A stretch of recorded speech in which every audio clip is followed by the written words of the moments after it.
তুমি কি কখনো এই জিনিসটা ভেবে দেখেছো?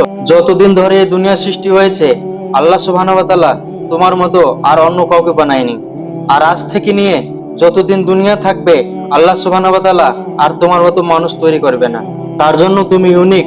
আর তুমি দুনিয়াতে একটা সৌন্দর্য মানুষ।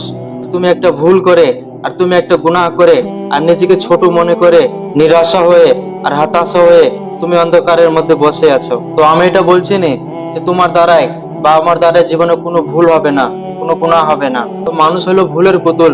মানুষ কখনো জুয়া খেলবে, মানুষ কখনো জিনা করবে, মানুষ কখনো মানুষকে মার্ডার করবে, মানুষ কখনো চুরি করবে, মানুষ কখনো হারাম ব্যবসা করবে।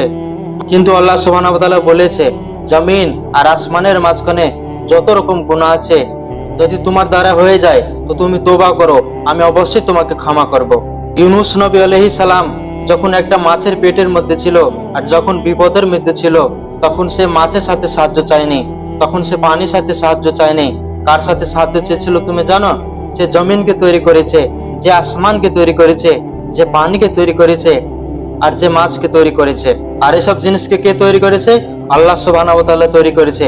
আর ইউনূস নবী আলাইহিস সালাম আল্লাহর সাথে সাহায্য চাচ্ছে, লা ইলাহা ইল্লা আনতা সুবহানাকা ইন্নী কুনতু মিনাজ জালিমিন। আল্লাহর সাথে সাহায্য চেয়েছে। তো জীবনে যদি তোমার দ্বারা কোনো ভুল হয়ে যায় বা কোনো গুনাহ হয়ে যায়, তো নিজেকে ছোট মনে করবে না, আর মানুষের কাছে ছোট হবে না, আর মানুষের কাছে সাহায্য চাবে না, আল্লাহর কাছে সাহায্য চাবে। আল্লাহ সুবহানাহু ওয়া তাআলা তোমাকে অবশ্যই ক্ষমা করবে।